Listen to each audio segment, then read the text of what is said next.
We're looking at a freeze watch that's coming into effect tonight at midnight until 9 a.m. for the San Joaquin Valley. Another reminder to bring people, pets, and plants indoors and also protect your exposed pipes. And as we're looking at our air quality, we are seeing improved, still at 50 AQI, still good. No restrictions, but burning is discouraged. But looking across the valley, we're going to stay in those mid 50s. We're also going to see Grapevine's going to be a little cooler at 49, but cold temperatures early morning, calm winds and sunshine. We're going to see some sunshine as well. That's going to melt some of that overnight black ice, and we're going to stay in those cool temperatures, but it'll warm up a little bit more tomorrow. And in the desert community, we are staying in those low 50s, some breezy winds around 20-mile-per-hour wind gusts. And as we look at our 7-day forecast, again, 2 morning freeze watches that we're paying attention to. Wednesday and Thursday, we are seeing another storm come into our area that's going to be bringing some of that rain, and then we'll see some clouds throughout Friday, Saturday, and Sunday. Another storm coming this weekend.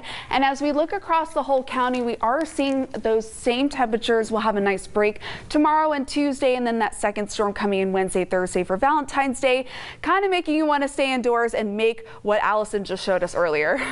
Absolutely. All right, a lot to look forward to. Thank you, Amanda. Still to come, meet the man.